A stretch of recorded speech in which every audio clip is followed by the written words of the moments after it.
सही आ रहा है, कोई दिक्कत नहीं है। चलो एक्सरसाइज 1.2 का सॉल्यूशन एक बार समझे, सॉल्यूशन कराएंगे।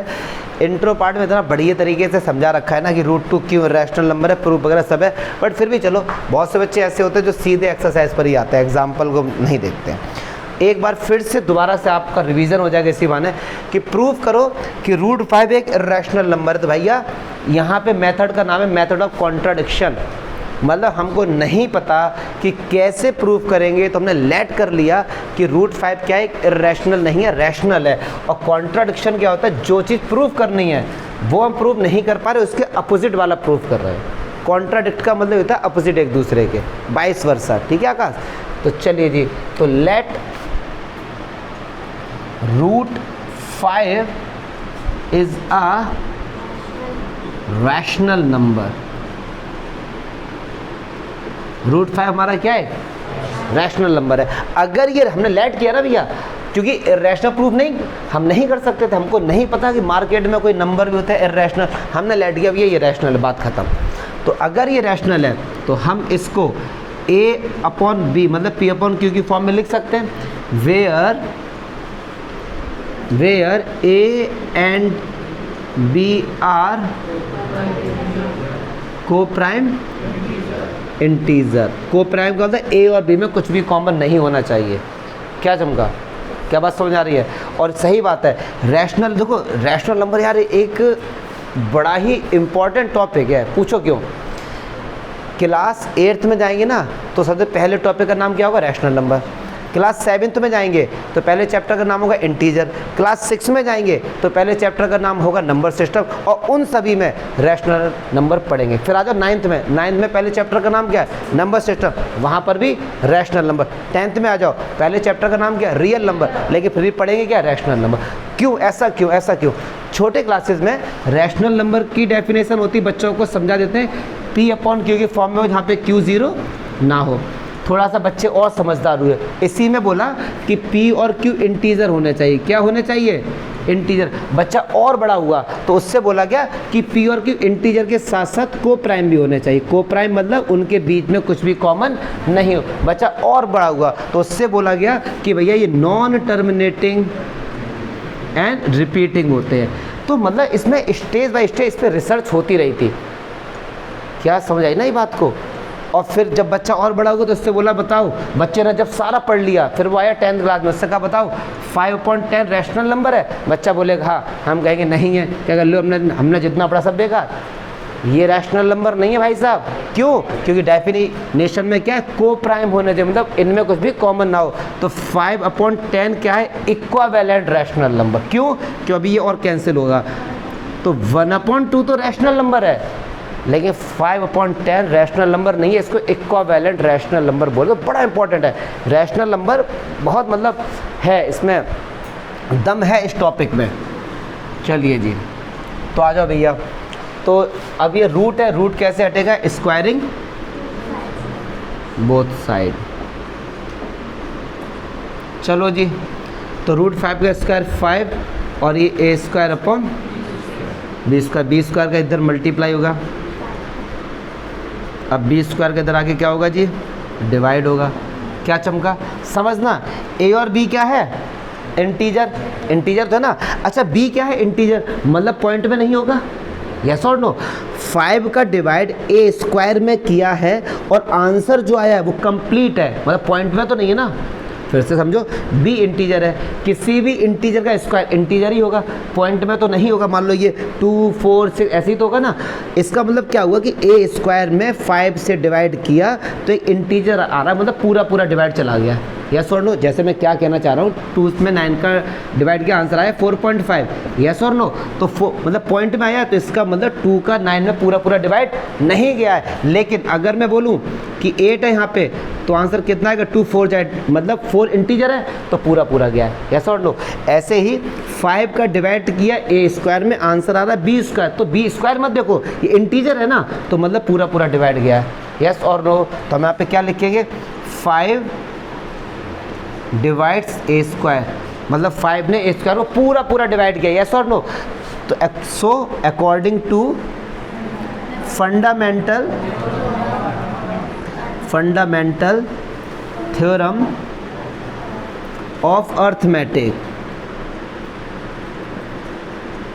Fundamental theorem of arithmetic 5 divides a also. तो 5 किसको डिवाइड करेगा? ए को भी डिवाइड। तो क्या मैं ये बोल सकता हूँ सो 5 is a factor of A?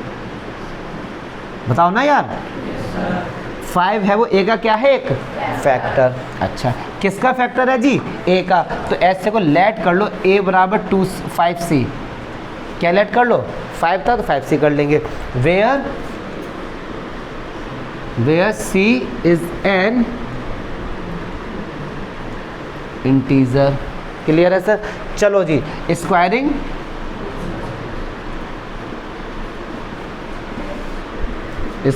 Both side. तो ये a का स्क्वायर हो गया और ये 25c स्क्वायर हो गया। अब देखो a स्क्वायर की वैल्यू इक्वेशन 1 से निकालो, कितनी आएगी जी? 5b square. तो 5b स्क्वायर इक्वल्स 25, जिसको यहाँ पे लिखो फ्रॉम इक्वेशन फर्स्ट। ठीक है, तो ये कैंसिल हो गया। तो ये क्या हो गया? b स्क्वायर 5c स्क्वायर और 5 का इधर आगे क्या हो जाएगा जी? डिवाइड। अब समझना जरा, c एक इंटीजर है, मतलब 5 का डिवाइड b में स्क्वायर में पूरा पूरा गया। तो 5 divides b square. So according to fundamental theorem of arithmetic, देखो यहाँ पे नाम मैंने पूरा लिख दिया, वहाँ पे शॉर्ट फॉर्म। ठीक है, fundamental theorem of arithmetic 5 divides b also, so 5 is a factor of. अब देखो 5 a का भी फैक्टर है और 5 मतलब 5 जो है वो a में भी है और b में भी है, और हमने लेट किया था कि a और b क्या हैं? को प्राइम, और प्रूफ कर दिया कि a और b को प्राइम नहीं है। क्यों? 5 कॉमन आ गया। यस सर, तो हम यहाँ लिखेंगे 5 is a common factor of a and b, so a and b are not co-prime, a and b are not co-prime, so our assumption is wrong। हमने जो assume किया था वो क्या हो गया भाई साहब? गलत हो गया। so our assumption is wrong, मतलब रॉन्ग हो गया। मतलब हमने सोचा था कि ये रैशनल है, बट हमने एंड में प्रूव कर दिया कि हमने जो सोचा था वो गलत है। तो कोई भी नंबर अगर रैशनल नहीं है फिर वो क्या होगा? Irrational. So √5 is an irrational. अब जाके तुम्हें 4 नंबर पूरे मिल जाएंगे, और नहीं मिला तो रट्टा मार लो। पहले तो मैंने समझाने की कोशिश की है, उसके बाद रट लो से। मैंने √2 का बनाया था, ठीक है, और √5 का मैंने बता दिया। तो अगर 3 का आ जाए तो जहाँ जहाँ 5 है उसकी जगह 3 चेप दो पूरा आराम से, डाउट हटाओ जी। अब देख लो सेकंड क्वेश्चन है 3 + 2 √5 प्रूफ करो इर्रेशनल नंबर। अरे मेरे भाई एक चीज़ सुनना जरा, √2 √3 √5 इनके अलावा कोई सा भी क्वेश्चन दे दिया जाए, उनके साथ कुछ प्लस कर दिया जाए या कुछ माइनस या डिवाइड या मल्टी कुछ भी कर दिया जाए, तो ऐसे में √5 लेट कर लेना, एज्यूम कर लेंगे कि वो इर्रेशनल नंबर, ऐसा एनसीईआरटी कहती है। क्योंकि यहाँ पहले तो प्रूफ करके दिखाओ √5 इर्रेशनल है, फिर ये करोगे तो बहुत लेंदी हो जाएगा। तो वो कहते हैं अगर √2 √3 √5 √7 √8 अगर सेपरेट पूछे जाए तो उनको बाकायदा प्रूफ करो, जैसे अभी प्रूफ किया था। बट किसी के साथ प्लस माइनस में होते तो लेट कर लो कि इर्रेशनल है। ठीक है, चलिए भैया प्रूफ करना है कि ये पूरा क्या है? एक इर्रेशनल। हमको नहीं पता, तो let 3 + 2 √5 is a rational number. तो इसको भी हम लोग P/Q की फॉर्म में लिख सकते हैं, मतलब A/B। तो √5 हमको पता है इर्रेशनल है, इसको एक तरफ रखो, बाकी सब एक तरफ कर दो। ये प्लस का 3 उधर जाएगा तो किसका हो जाएगा? माइनस का। ठीक है, चलो जी एलसीएम आया b। अब यहाँ पे थोड़ा समझना, 3 के नीचे 3/1 लिख सकते हैं। b से b कट गया, b भी कट गया, और कितना आया? a -1 का डिवाइड करो b में, b बार गया, और b का इसमें 3b, ये निकल के आ गया भैया, पक्की बात है। अच्छा 2 का √5 के साथ क्या हो रहा है? इधर जाके क्या होगा? तो b के साथ मल्टीप्लाई होगा ना, तो √5 हो गया a minus 3b upon 2b। अब बस यहीं से खेला शुरू, समझना। a और b चलो यहाँ बता देते हैं, वेयर ये बता दिया करो, where a and b are co prime integer. समझना भैया, समझना, a और b इंटीजर हैं, कुछ भी ले लो a और b की जगह और इसको सॉल्व कर लो, आंसर हमेशा रैशनल नंबर आएगा। रख के देख लो, a की जगह 2, इसकी जगह 4, इसकी जगह 4 रख के देखो, आंसर हमेशा क्या आएगा, रैशनल नंबर आएगा। तो यहाँ लिखो a minus 3b upon 2b always remains in the form of rational number for all a and b are integer. देखो मैंने एक नया साइन लगा के, ये होता है फॉर ऑल, मतलब a और b की सभी वैल्यू के लिए। मैथ में कुछ साइन होते हैं, ये आपको आर डी शर्मा वगैरह मिल जाएगा। a को उल्टा करके, ये a है, इसको थोड़ा सा बढ़ा दो, इसका मतलब फॉर ऑल, मतलब a और b की सभी वैल्यूज़ के लिए। जैसे इफ़ एंड ओनली इफ़ होता है ना, इफ़ एंड ओनली इफ़ का ये साइन होता है, इफ़ एंड ओनली इफ़। अगर कहीं भी हम लोग लिखते हैं ना इफ़ एंड ओनली इफ़, इसका मतलब ये हो गया। अब ये साइन होता है बिलोंग्स टू का, मतलब ये मैं बता देता हूँ नॉलेज के हल्का फुल्का, ठीक है भैया। तो किसी बुक में देखो तो चलो जी, तो a और b हमेशा क्या integer, but √5 is an irrational number. अरे बताओ ना यार, ये रैशनल है और ये हम प्रूव कर चुके हैं इरेशनल है, तो कभी इरेशनल और रैशनल बराबर हो सकते हैं। सो आर एजम्पशन इज रॉन्ग, हर बार हम गलत ही साबित होंगे इसमें।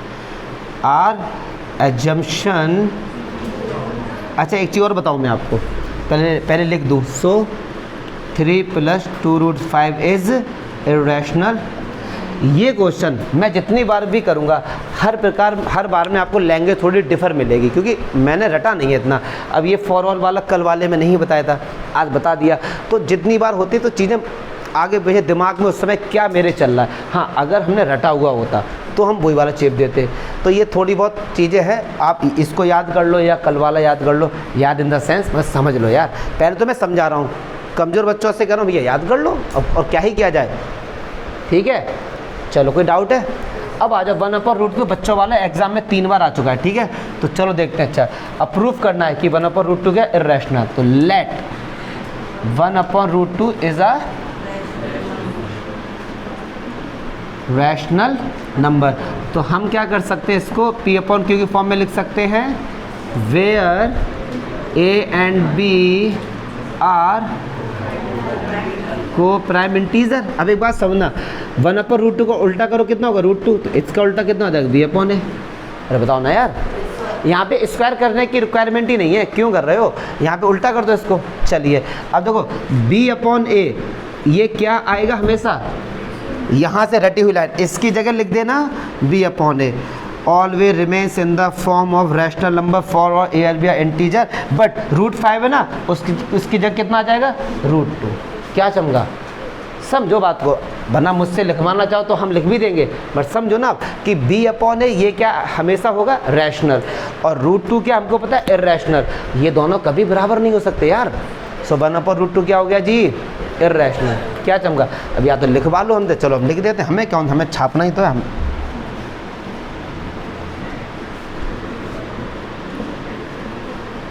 always comes in the form of rational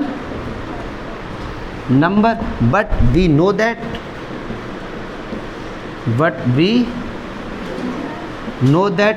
√2 is an irrational number, so our assumption, मतलब हमने जो सोचा था, our assumption is wrong and 1/√2 is an irrational number। Clear है जी। अब यार ये दो हम नहीं कर रहे, समझो बात को, हम नहीं कर रहे, ये दो एक जैसे ही है ना, छाड़ा ख़त्म करो, एक जैसे है तो मैथ में